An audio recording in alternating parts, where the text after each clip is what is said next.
So hi everybody, nice to see you here. A new piece of software for me, so bear with me again. I'll get better as I go along, I think. You probably can't see anything on the screen yet, but I just wanted to check that you can hear me.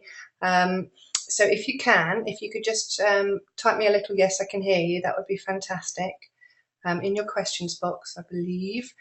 And we can get going quite quickly. Yeah, fantastic, Mike, thank you very much for that. Okay.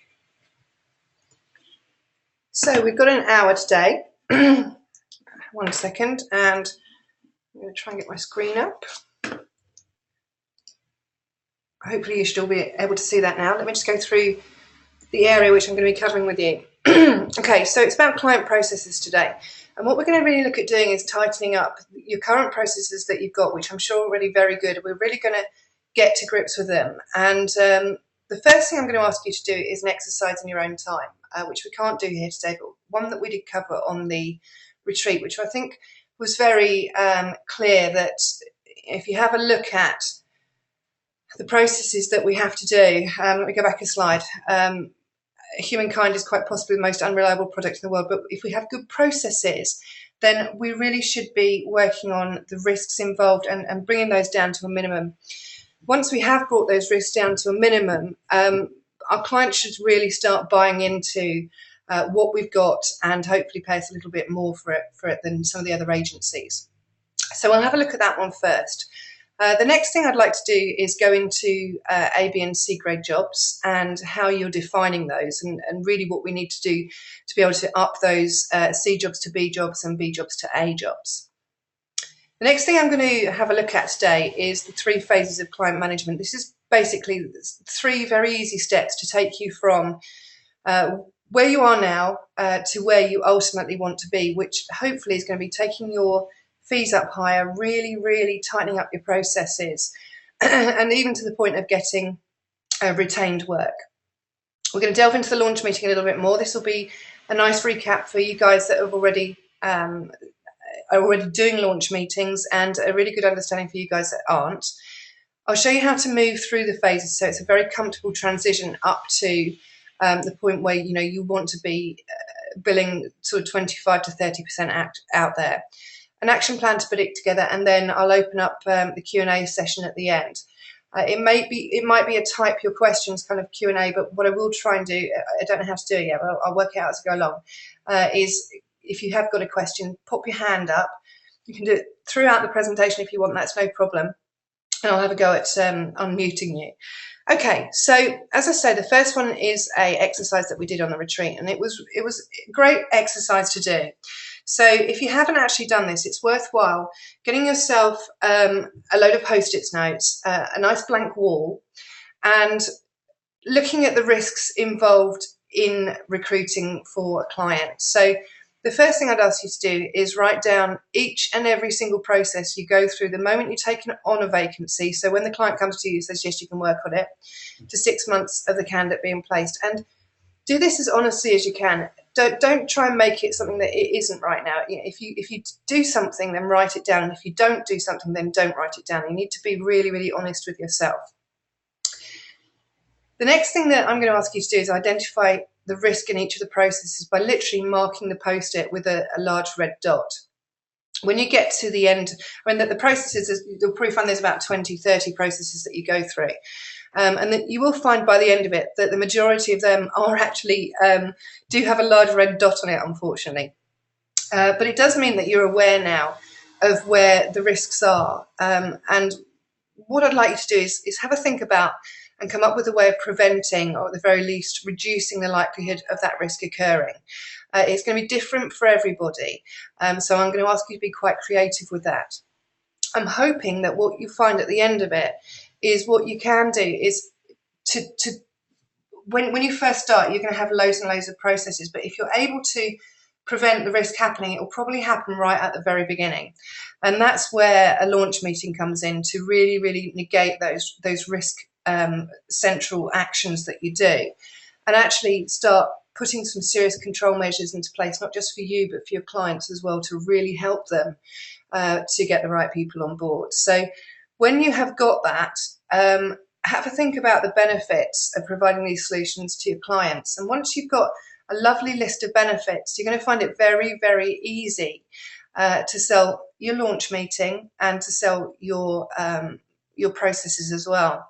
I think it was Jacobs that's got a nice PowerPoint, and also I know Sarah's put one together as well, which really show your client why you're different and how you are more likely to find the right person, because you are taking out a whole load of risk involved in the recruiting process. So I can't do that with you today, but I really, really do suggest that you do that and you spend, a good half an hour really understanding where the issues can be. Oh, Nigel, you said the sound has gone funny. I wonder why that is. I'm going to carry on, Nigel. If you still think it's odd, send me another question in a short while, okay? And I should be able to put it back for you. No idea why it would happen. Okay. So I think we all understand the idea of A, B and C grade jobs at the moment, but what I really want to do is define them out for you, because when you're working on C grade jobs, there's a whole heap of risk involved. You're going to be out there with other agencies. You're probably late off the block, or your client is just saying, send me a CV and I'm going to do a little bit of fishing and see what's out there. It's interesting as well. I think one of my clients worked out that they were spending the majority of the time on C grade jobs, whether they wanted to or not. They were just there and they were spending time on them. And these were also actually PSL jobs as well. So they were working with sort of 10, 15 other recruiters on them. And I think it was about 70% of their time was spent on C grade jobs. But actually something like 90% of their actual income was from B and especially A grade jobs. So they had to make a massive change in their business and decided to try and either push their C grade jobs to B grade jobs, which they did really successfully. And the ones that were left as C grade jobs, they kept a couple of them but lost the majority of them. So C grade jobs, they're there and they serve a purpose. And if you feel that you can fill them, just get on with it, unless you've got B or A grade jobs to work with. B grade jobs is when you're working on a tight PSL, I'd say, or working with several other recruiters. But you do have a fair amount of control with the client, and it's worth doing. B grade jobs, I guess for me, I was talking about phase 1, 2, and 3. Is phase 2. So C would be where you are at the moment, phase 1. B would be phase 2, and A grade jobs would be phase 3, where you really, really want to be hitting and getting as many retained, exclusive, or very tight PSLs coming through. PSLs at the moment are struggling. I'm seeing that out in the marketplace a lot. They're struggling because they can't find their candidates. They did have a lot of candidates over the last couple of years, and a lot of the recruiters there just don't have the skill set to actually go out and find really good candidates that aren't necessarily active and looking but are passive. So they really do struggle with that. So if you are up against PSLs, do take that into consideration right now, because they are seriously struggling, and there's a really good time to go in and start working against the PSLs. We're going to come back to A, B and C grade jobs quite shortly, because I've got a form for you now. I did just put it onto the website, onto the Facebook forum, which is called a Quiff form. And I'm going to come back to that in a moment. I'm going to have a go at getting that up on my screen as well, see if we can have a look at a Quiff form and how you'd use a Quiff form to grade your jobs, basically. I use the Quiff form, in fact, while I'm here, let's get it up. Let's have a go. There it is. I don't know if you guys can see that. So I would use a Quiff form when I'm auditing a desk, or I'm looking at how somebody can improve the control support of their vacancies. It's a form which has come up from a guy called Lou Adler. I don't know if you've heard of Lou, but he's absolutely fantastic with candidate interviewing. He's been doing it for years. So if you do get a chance, link in with him on LinkedIn. He shares some really great stuff. So this is basically, as I said, I use it as an audit form for jobs, but you can use it as the start of a job form for you. And the reason it's called a Quiff form is because we are scoring quality, urgency, influence, and fee. So anything, well, there's 2 pages to this. So each one of these I would probably tick them and then go up to the top here and give it a score out of 5. So each of these areas I've given a score out of 5. Now, there's no exact science to this, I'm afraid, but you need to work with yourself and have a think about, once you've got your ticks and your crosses in place, how much you'd give it for example, quality. So if you gave it a 4 out of 5, so it's a quality job, it's a quality job because it's urgent, there's a good salary on it, we know we've got a good fee on it. Urgency, we score it on urgency, which is down here. We've got 2 impact questions there. So influence is how much influence you've actually got on the vacancy yourself, and how much influence you've got with the client. So are you speaking to the right person? Do you have line manager communication? Are you able to get interview slots straight away? So how influential can you be in that actual process? What you're really looking at is being as influential as you can. So you give that one a score as well, and then a fee at the end. You will see that total will come to 20. So for me, if it was 15 and above, that would probably be an A grade job. So that's how I'd score out an A grade job. If it was somewhere between, I would say, I think it's 11 and 14, that's probably a B grade job.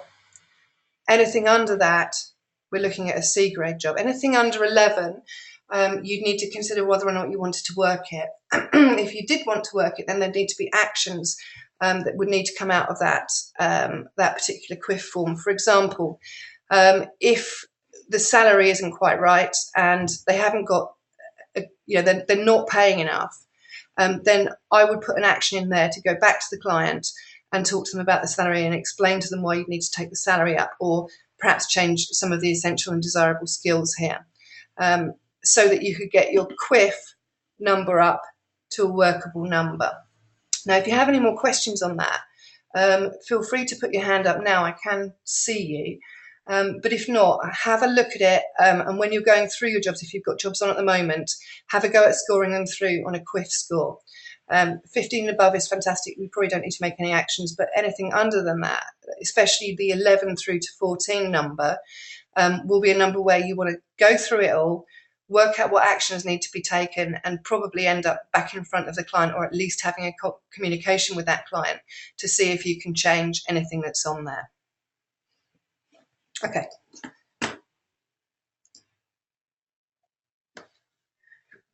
So moving back to the slide set, I'm going to take you through 3 phases of client management. So phase 1 is reacting to the client's wishes. This is where a lot of recruiters get stuck. It's not a bad place to be. We can certainly make our money on phase 1.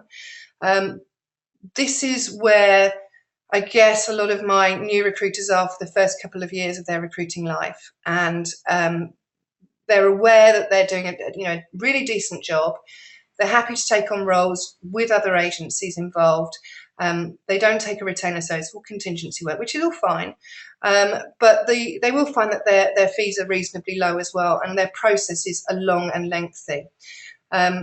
Phase 2 takes them up a level, and we're looking at a more consultative approach. So we're actually consulting with a client instead of just saying yes or no. So we're consulting with a client and giving them advice and pushing them in the direction to help you recruit the best person. And I'll talk you through each one of these stages in detail. And phase 3 is really taking as much control over that vacancy as you possibly can, not just implementing a proactive consultative approach, but really showing them how expert you are at what you do. This is ultimately where we would all like to be. We'll never get there with all of our clients. We'll never get there with all of our jobs, but it's up to you to be able to move yourself into phase 2 and then move yourself into phase 3. You can do it as slowly as you like, from where you are right now, maybe adding in another question, trying to get interview slots or something like that. But phase 3, and phase 2 would be great if you can get a launch meeting, but phase 3 is really where the launch meeting really, really takes off. So I'm going to take you through each one of these phases. So this is where we're reacting to what the client wants. So basically the client rings up tells you that they've got a job role, and you say, fantastic, send me over the spec and I'll have a go at filling it, which is probably you're going to end up getting C grade jobs, possibly B grade jobs, but probably C grade jobs, which are definitely workable. I certainly wouldn't suggest to anybody that you completely dump every single C grade job. If it's workable, work it. But the least you can try and do is try and move it up to a B grade job, if at all possible, if your client will let you. So this is when we're really starting to understand the client's needs. We've probably got a job spec for them, so we question them through on the job spec, which is great.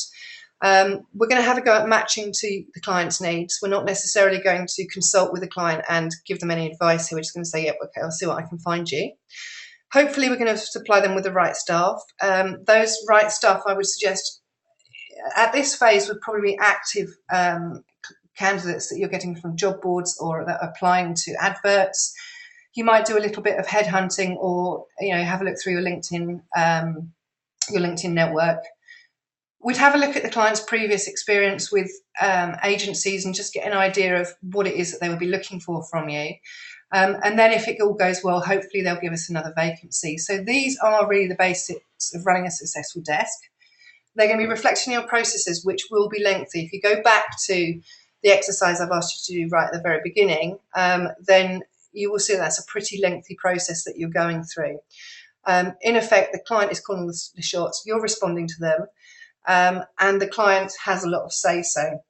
You will see from your processes that the say-so that they have is often you're sending them X number of CVs and they're choosing from those CVs. This is fine, as long as the CVs are decent, but often if you're just sending over a CV rather than having a meeting or a telephone call with a client explaining the benefits of that candidate and why you've put them forward, the likelihood is they'll either choose just a couple of them or they'll choose the wrong ones. And it's really worthwhile pushing that a little bit further towards phase 2, because this is often an issue that we have with our clients. They're choosing from CVs, they're not necessarily the greatest CVs, or you're having to spend ages format CVs, putting together profiles, etc., which it's perfectly fine to do, but it's very time consuming. And if you can remove some of these things from your processes, it will really help your time management as well. So instead of spending time formatting and doing that type of thing, you're actually spending time looking for candidates, which is a much more sensible use of your time. You have very little control here, and there will probably be other recruiters involved as well. So you're going to be waiting on feedback from the client. I know what these clients are like. They'll, especially if you don't have control over them, you'll send your CVs over. You could wait a week or even 2 weeks, and by the time they do get back to you and say, "Oh, I want to see Johnny Apple," then Johnny Apple has gone and got himself other interviews and probably is even placed if he's good enough. So it's a tough place to be. It's very, very risky, but that's not to say you can't make money that way, because certainly enough agencies do. Not a particularly pleasant experience for a recruiter, either having to work when your time versus effort is high and your margins are low. And there's also a high risk of not filling it. So, if say, for example, you're up against 3 or 4 other recruiters, your client could be seeing sort of 20, 30 CVs, which would, if I were a client, I'm not sure I'd want to be talking to each one of my agencies individually. However, it is a good starting point. And if that's where you are at the moment, then have a think about what you're doing. See if there's any actions you can make. Do a quiff on your jobs. See if there's any actions that you can make straight away that might move that up to a slightly different process, really, which we'll come into in a moment. So phase 1 essentials are taking a job spec from the client. When I talk about essentials and desirables, these are really skills and behaviours that your client absolutely must have, or that your client would actually like. You're not necessarily consultative on this, but just accepting what they're telling you and trying to go out and find it. You will find that your client often asks for the ideal candidate, which is pretty tough. It's like looking for a needle in a haystack. But if you're not practiced at consulting at this point, then you kind of have to go with what they say until you get a little bit more experience in your area. However, I think the majority of you are way past that, so you're able to look at the essentials and desirables and really, really flex those through. And that's really phase 2, which I think is probably where the majority of you are, phase 2 and 3. You'll understand the client time spans and listen to the client when they are explaining them. At this point, you may be sitting there thinking, okay, that's a really long process, and why have they got a test at the end rather at the very beginning? And why is there like 3 phases of this interview process? How many people do they need to meet? A lot of clients try and get candidates to jump through a lot of hoops at this point, and if it's a good candidate and there's another job or so that they're actually going forward for, if the process is too long, then you will lose that candidate, and the risk level is really, really high on that. Although it's possible to manage it, it's just incredibly time consuming and very risky. You can agree your service level agreements with your clients, which will probably be, I will get CVs to you by X date and whatever else that you need to do on a time span with your client. You're going to use your candidate sourcing strategy, which is probably an active candidate sourcing strategy. By that I mean candidates that are on the marketplace, not necessarily in the marketplace. You're going to screen them against a job spec. Now, if you haven't spent that long a time getting the job spec, your screening is going to be slightly skew if anyway, because you haven't really delved into any more detail than the client's willing to give you. You haven't pushed it any further. So yes, you certainly can screen against it, but the control level right at the very beginning perhaps wasn't there. So you're going to get candidates that just about fit. You need to sell the role to the candidates, which again is quite tricky if you don't have a really good job spec. Arrange the candidate interviews, which is time consuming. If we get to the point where we've got second interviews, arrange the second interviews, obviously give feedback and get feedback, agree a start date, and then get some service checks in there in the first week, perhaps the 4th week and the 12th week, something like that. So that's phase 1. That is where I see most recruiters being at the moment. Whenever I go into a client site, they're often at this point and they're making some money. You know, they can make a decent wage for it, but they're running around like headless chickens basically, because there's so much involved in it and so much risk that they're having to negate. A lot of the time, when they do get to the end, there's a lot of non-starters or deal breakers going through, often because some of the questions weren't answered right at the very beginning or asked right at the very beginning. So it's there, and it's a basic recruiting process. Okay, on to phase 2, which is implementing a more proactive consultative approach. So really understanding your client's needs, utilising more of your service and capabilities, and this is more about your expertise and skill set, your expertise both as a recruiter and in your niche as well. It's going to allow you to take more control to recruit more effectively. What phase 2 really does is just take your time spans down a bit and helps you work with your own time management on your own desk, instead of basically the client says jump and you say how high. It makes really good use of both your time and the client's time as well, and you should be able to supply the right staff and repeat the process going forward when they have got more vacancies for you. So in this phase, your skills as a consultant begin to be tested. Your aim is to shorten the processes involved in recruiting and to recruit more effectively. There's several ways of doing this, and it is literally just moving up a level from the basic recruiting tools. You're going to allow the client less hands-on input in some of the key stages, which might be, instead of sending them CVs, you are proactively seeking a conversation before you put those CVs forward, or during the time when you're putting those CVs forward, so you can sell your candidates in. You're going to be moving towards B-grade jobs and taking control of the vacancy.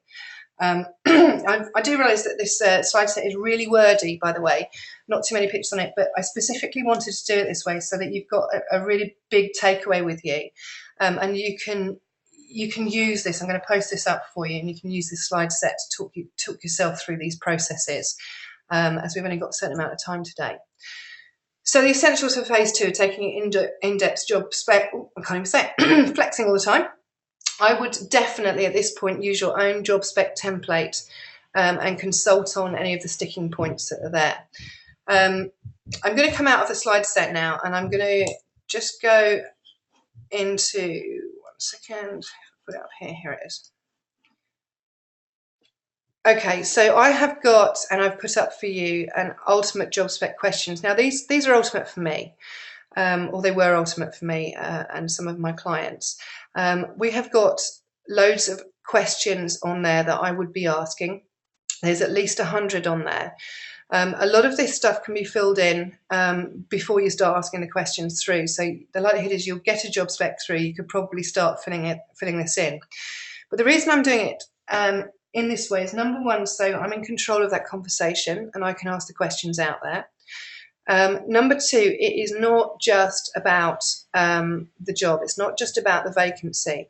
You will see at the bottom here, there's a whole heap here on controlling the process and looking at the urgency, working on next steps and that type of thing. If you can get them into your job spec pro forma, you will always ask them out there. But if you don't get them in there, you'll ask them out every now and then. So it's really worth looking at some of these questions that I've got on here and working out which ones you can use in your own business, which ones you'd want to change, and any other questions that you'd want to add there. At the end of it, I'd be looking at saying specifically to the client, okay, so how well do you feel that I know this job now? What you're really looking for them is to say, yeah, you know it really well. So you can start really getting into the more controlling features, which are going to be interviews, which are going to be feedback meetings or feedback telephone calls, and trying to even put in second interview dates if you possibly can. These will all really help you. So as an action point, I would suggest that you go away, have a look at what you've currently got. Use this as a template if you want, and then put your own together so that every time you're with a client or you're on a telephone to a client, you know you're going to get exactly the right information to be able to fill those roles really easily. I'm going to move back to the slide set now.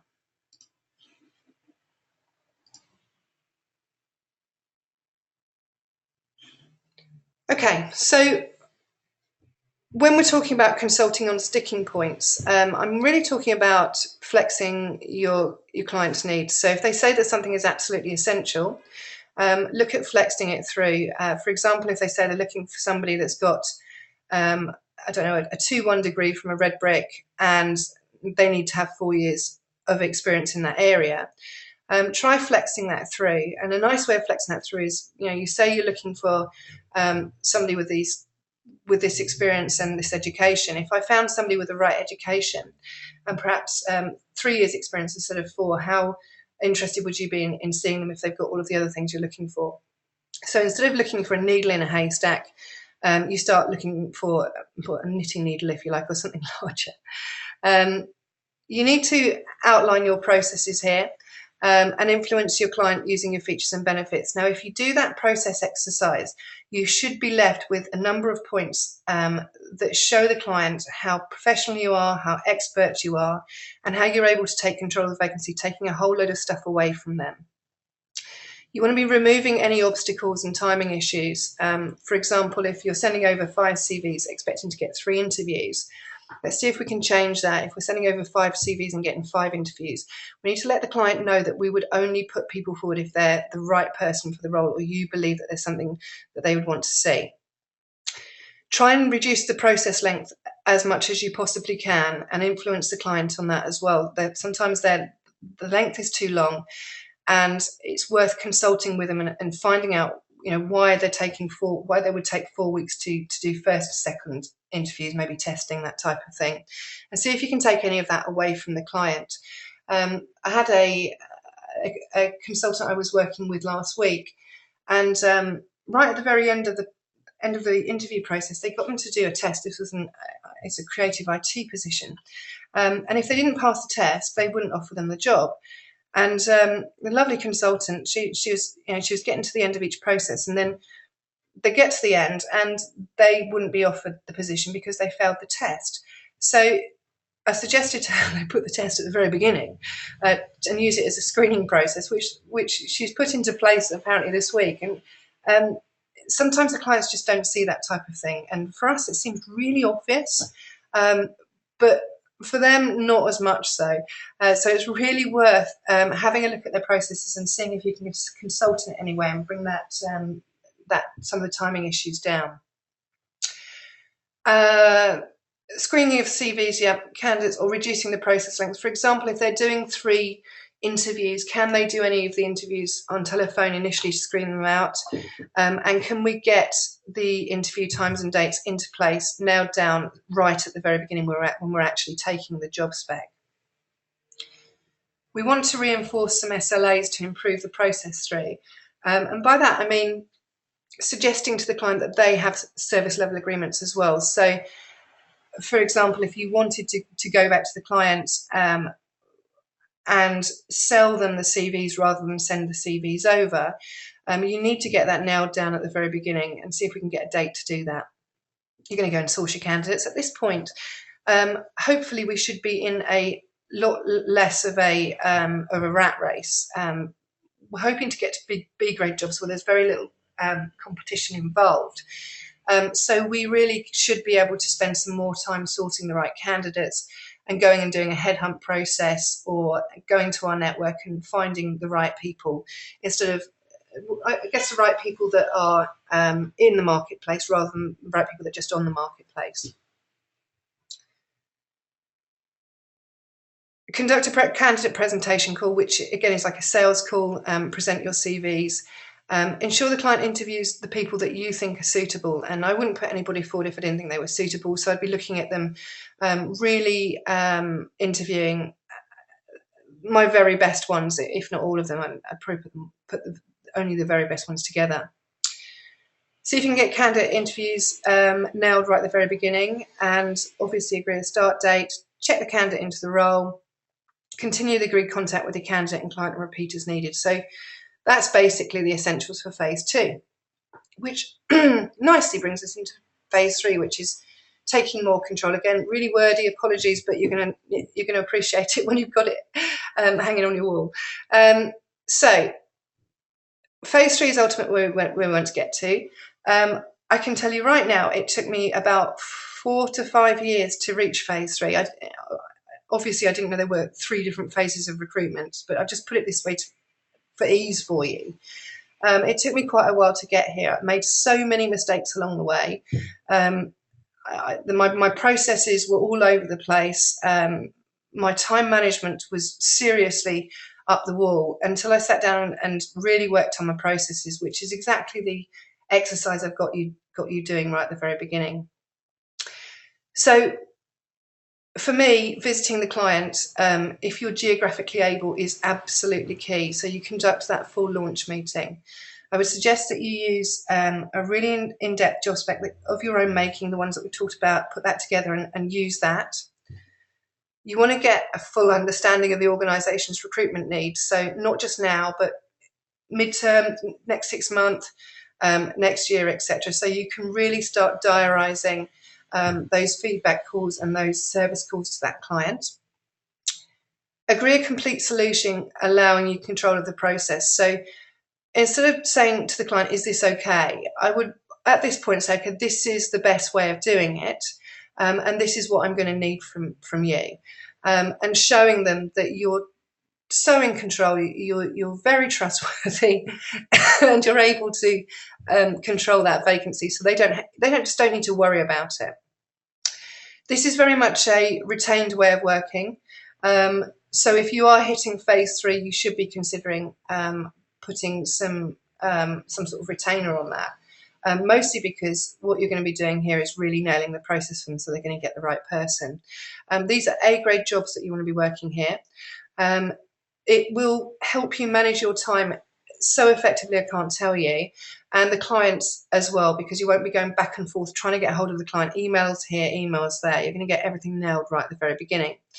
You're going to supply the right staff, repeat the process, and definitely arrange a 12-week review meeting, whether you fill it or not.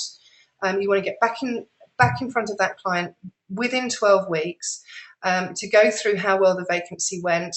If it was maybe a phase 2 or a B grade job that you were doing, at that point you can sell their next vacancy to an A grade job, and you'll find it much easier once they've started understanding how you work. So your skills as a consultant are key. Your main aim is to minimise the involvement of your client in the recruitment process. Basically, you want to remove them as much as possible to allow you to do the job that you need to do, but also allows you access to them as and when you need that access. So it might be feedback meetings on CVs, it might be interviews. You could even get yourself up there. You know, if you've got an interview day with, say, 3 or 4 candidates going in, it's well worth you going there as well, or getting it into your office. And I've seen both of those work really well. You'll be able to walk away easily with an A grade job here, a better margin, and possibly a retainer. Now, as far as margins go, if you're working at 10% at the moment, to take it into a phase 2, I'd be looking at charging 12%. So go up 2% every time that you do it, and just start feeling how comfortable and how much nicer it is working at a slightly higher fee. I think Sarah did a marvellous job, and really went in at that 30%. But you don't need to go quite that high if it's not comfortable with you right now. You need to get your processes right. If you get your processes right, you'll know that you're worth more than what you're currently charging, so you can charge more. But you can't really do one without the other. If your processes aren't absolutely 100% right, and you're really comfortable with them and you know that they work, it's going to be very tough for you to sell it out at a higher margin. So the two things go together. You need to get your processes right to be able to charge more. And if you're charging more without your processes being right, they won't see any value in that. So have a think about what you want to be charging, how much your processes and the way that you work is currently worth, and then start making some changes to your processes and pulling your fees up by 2% each time if you want to. I mean, however you want to do that. But taking a great big jump from, say, 10% up to 25 or 30% might be slightly more tricky for you. You will find that negotiation will be easier at this point, as your client will appreciate your commitment to filling the role. And you're going to be able to find your confidence level when you know that your process is 100% right, and the risks involved are minimal. So you know that if you can walk away from this launch meeting with an A grade job, you're pretty much guaranteed to fill it. So the essentials here are arranging and agreeing a client visit or a launch meeting as quickly as you can, getting an in-depth understanding of the client's current and future recruitment needs, underpinning your capability and cross-selling across. So when I'm talking about underpinning your capability, it's really just telling the client the best way of working this vacancy and treat it as a project. There is another document which I've got there for you, which is a project plan. Have a look through the project plan, and the project plan is there for you to start setting some dates in stone. And once you've got those dates set in stone, I would go back to your office, back to your desk, and put those dates in the diary and send diary invitations to your client. And you will find that they're much more likely to turn up for those feedback meetings via the telephone if you've actually diarised it with them. Coming down a little bit, book candidates into pre-arranged interview slots. If you can walk away from the launch meeting with dates and times of the interviews, you are literally blasting your competition out of the water if there was ever any competition there. And when you're talking to candidates, your to and fro between your candidate and client will be severely minimised, and you will find that will really help with your time management.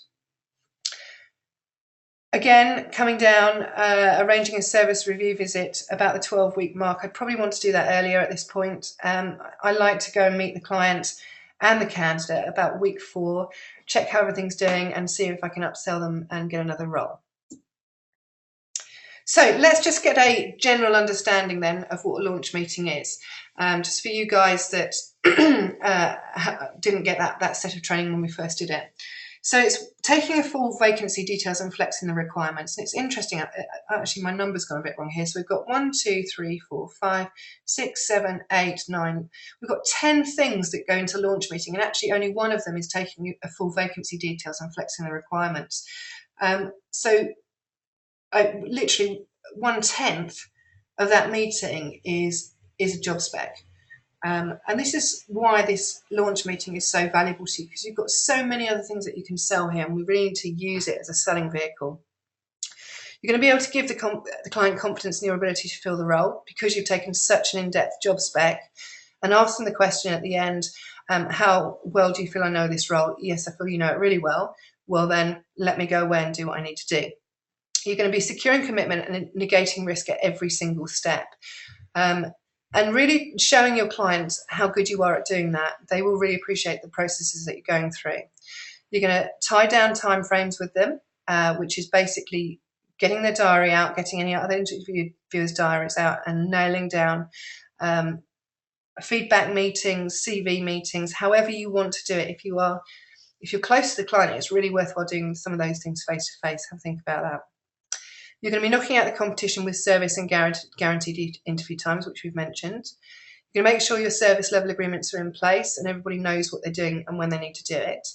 I think I said to everybody on the retreat, this really puts a rocket up your arse as well, because if these dates are set in stone and your client is responding to you when you need them to respond, you need to respond back again and make sure you give them a really great service. So you're literally a ticking clock, which again is fabulous for time management. It should provide you an open door to line manager. When you're going through the job spec, and if you're taking job spec from HR, they often can't answer a lot of the questions, so they do tend to get line involved if you're struggling with that. You're going to be ensuring a project approach is adhered to. So again, take a look at the project document that I gave you. See if you could put that in place. A couple of my clients are using it and they're using it really well, but it does take a little bit of practice getting that in. Explain your process and the fact you're not just a CV monkey, which is what a lot of our clients expect of us. Literally say, right, here's job spec, you get a load of CVs, you throw them at the client, which is even less than phase one recruiting, I would say, but a lot of recruiters out there are doing it, rogue recruiters, I call them. And this is a really good opportunity to upsell both your fee and obtain a retainer as well. If you can get them to totally bought into your process, show them that you're taking away a whole load of the risk and that you're going to be able to provide them with the right person, they are much more likely to accept a higher fee from you.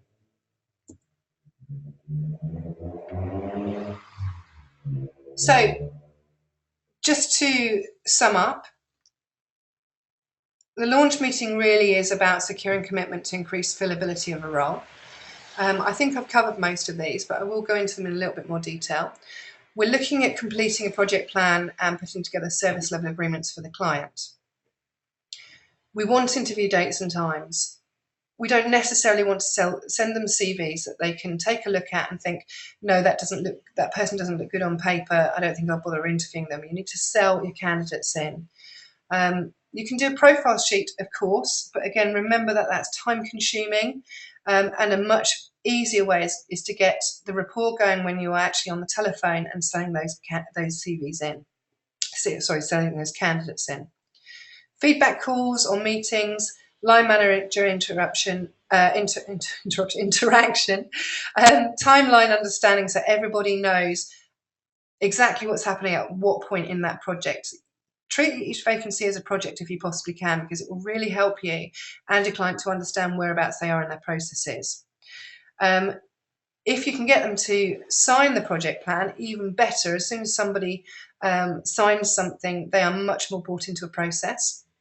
Ask them the question, how well do you feel I know this role? Secure any next steps that need to happen. Definitely ask for exclusivity and or a retainer. Competency-based interviewing and reporting. If you do competency-based interviews, fantastic. You can report on those. If you don't currently do competency-based interviewing, I'm more than happy to take you through a training session on that. It's not too difficult at all. And it's very easy to score on competency-based interviewing, which clients tend to quite like. Calendar meeting requests when you return to make sure that you get those interviews in and get those feedback meetings in. This will create a very serious amount of rapport and trust between you and that client as well. And I would definitely look at vacancy close meetings. So whether you've filled it or not, get back down to the client and go through how well the the project went and what you'd want to do to change it next time. And I think that's about it. Let me just talk you through the easiest ways of moving through the phases, which are phase 1 to 2 and then phase 2 to 3. So the first thing that I do is evaluate your current jobs against a quiff form. So if you've got some jobs, get the quiff form out, score it through. If the job is worth pursuing, then you need a list of actions to take it from a C to a B or a B to an A grade job, whichever it needs to be. Decide which jobs you want to work on and discard the jobs which are unactionable. So if you know that the fee is perhaps 10%, you're not getting any line manager interaction and you are literally just pushing CVs out into the ether, I would suggest that that might not be something that you can change unless the client is willing to sit down with you and start really tightening up some of those processes. If they are, fantastic, you might be able to move that into a B grade job. Step your margins up slowly, 15 to 17%, 17 to 20% or something like that. You don't need to go mad, you just need to think carefully about what your processes work. If you feel it's worth 30%, go for it. But if you feel that you're at a point where you just need to move up nice and slowly and get what you need from the client by improving your processes, you'll be much more confident when you're going in and starting to pitch in the client, either a pre-launch meeting or in a launch meeting. When you're negotiating, try and get more control. So if they're trying to get you down from 20% to 17%, make sure you get something back. Get a launch meeting back, get your interview slots back in return for a reduced fee.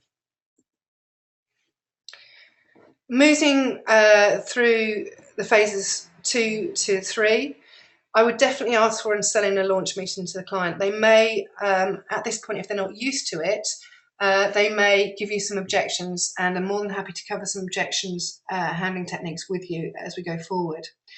During the meeting, take an in-depth job spec. So this is your own job spec, and sell the benefits of working with you and minimising the risk for the client. Keep in mind what the solution is. The solution is always going to be to find the absolute right person for the role in the best amount of time possible. Consider a retainer, at the very least exclusivity. And all jobs, you want to be moving them from a C to a B and then a B to an A grade job as much as you can. You might find that your clients are happy giving you B grade jobs, but you will find if you do a vacancy close meeting with them, that is a fantastic time to move them from a B to an A grade job for the next vacancy that they give you. But you might need to give it a little bit of time with your clients. So, some questions for you here. What are you going to implement? And how are you going to measure whether it's successful or not? So, I suggest what you do is have a think about what you want to do now. I'd love you to post it on the Facebook page. Become accountable for it. See if you need to get it into your day plans, and then have a look at how you're actually going to measure it. What are you going to measure it by? Are you going to measure it by the amount of launch meetings that you're able to get, or the amount of jobs that you can move from C to B? But that needs to be a decision that you make for your own business, and one that I wouldn't take lightly either. Once you get this bit nailed, like this process part nailed, you're going to be so super confident going into your clients and really wowing them with what you're capable of doing, your expertise, your consultative approach, and your ability to show them where the risks are in a vacancy and what you can do to stop that happening. They're going to love it. So I guess that kind of wraps it up. If you've got any questions, I'd love to hear them. I'm going to just take this down. So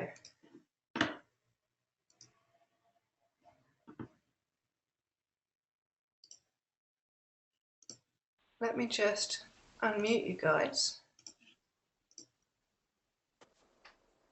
So, Mike, I don't know if I can hear you or not. Can you hear me? Yeah, I can hear you. There's a little bit of reverb there. Let me just turn it down a bit. Do you have any questions for me, Mike? No, not really. I think I need to. There's a lot of stuff on there that I'm not doing. It's just Cool. made me realise how, I suppose, average my process is, and probably like a lot of other recruiters in the fact. I think I've been a bit lazy and not come up with, process. I'm not really selling my value to clients. I'm just kind of, I think because my market's quite candidate driven, I just kind of, if I get a vacancy, I'm quite happy because I know that if I find a candidate, I can fill it, if that makes sense. And Yeah. I'm being a bit lazy with the process. Okay, so just do that exercise, Mike, and then it all suddenly it's like it just hits you. It's like, oh God, yeah, that's fantastic. Sorry, Ali. I'm not sure if it's because I'm on unmuted, but I'm getting an echo every time you speak, so I can't It's really good. differentiate between you and the echo.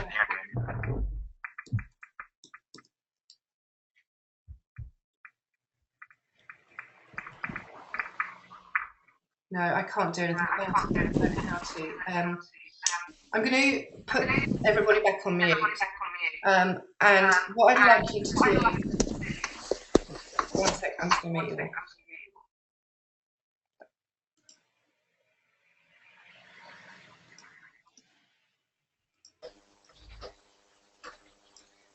all. Okay, so I can't get any feedback from you. I'm sorry about the reverb on that. I don't know what that's about. Okay, so what I'd like you to do is, as I say, have a think about where you are at the moment, how you're going to move up the phases, perhaps from phase 1 to phase 2, phase 2 to phase 3.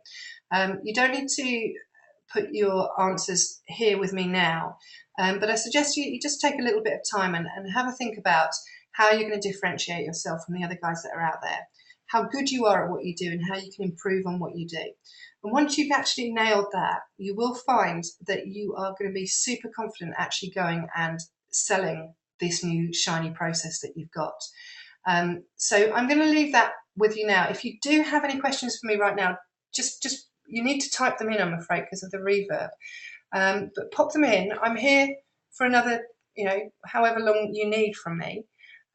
So if you do have a question, do feel free to ask it. If not, I will say thanks very much for listening. I'm going to post this up on the group as quickly as I can, so you've got it there for you. But in the meantime, I will put the slide set up there for you. So take the slide set, have a look through it, and see if you can start looking at your processes and where you can improve. So guys, if you don't have any questions, I'll say goodbye. Oh, here's one.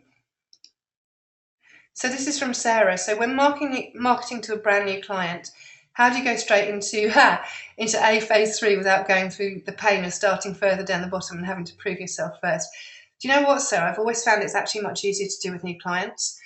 Because my old clients were used to working with me in a certain manner, it took quite a lot of persuasion skills to get them to work differently with me.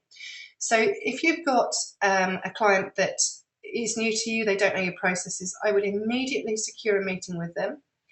And you might not be able to do a whole launch meeting, you might not be able to take a job spec, but you can do the other of the 10 points. So use a slide set to do it. I'm sure you did it on Friday actually. And start showing them why you're good at what you do, why your process is less risky than anybody else's, and why you're going to be worthwhile taking on literally on an exclusive basis to start with. You may not always get it, you may, especially if you're going at 30%, but actually I do find it much easier. They're going to come up with objections for you. And as I say, as we go through the next couple of months, I will cover objection handling with you. And actually on the retreat, goodness me, it's only about 4 or 5 weeks now. On the retreat, we're going to be really, really delving into this as well. So I've kind of half answered it for you, but on the retreat, we're going to spend a lot of time working on how to really sell this, how to overcome the objections, and how to get the fees that you're really looking for. So yeah, just go in with the confidence. Once you've got the process right, go in with the confidence and tell them the way that you recruit, and then we can work on the objections which come out of that. Nigel? Yeah, scarcity of candidates. So with the current scarcity of candidates in my sector, how can I have the confidence to arrange interview meetings and convince them I can find someone in a given time frame? I think you need to think about the time frame very carefully and give yourself the right amount of time to do that. So again, it's managing and controlling the client's expectations of you. So if for example they say, right, I need somebody to start next month, walk them through the project plan and show them that you need more time than that to be able to come up with the right candidates. Make sure you get it exclusively so it doesn't go anywhere else. So you are able to find those candidates. Also, if you do feel that you're not going to get as many candidates as you might like, say 5, secure 2 interview slots, so at least they're there, and you know that you can find someone in that time frame. When you say a given time frame, it needs to be you giving them the time frame, not the other way around. You're the recruiter, you're the recruitment expert, so you're the one who needs to set those time frames in place. If the client has been unrealistic in a time frame, then use your consultative skills to show them that. Obviously, people want other people into their business if they're going to be a key member of their staff as quickly as possible, but they need to give you the ability to go out and find that person, find the right person for them, rather than just working on people that are already on the market. You need to have a look inside that market. Okay, if that's a good answer for you, let me know. Oh yeah, thanks Nigel. Any other questions, feel free to pop them onto the Facebook site. I'm more than happy to answer them as they come up, because as you go through that exercise, you will find some things are coming up for you. We're going to be covering client meetings in depth in the retreat, so I'm really, really looking forward to that. And if you need anything else from me in the meantime, just shout. Guys, it's been an absolute pleasure. And as I say, I'll get this up for you as quickly as I possibly can. You're absolutely welcome, Sarah, and I will speak to you, I'm sure, throughout the week. Have a lovely evening, and I will speak to you later. Take care, guys.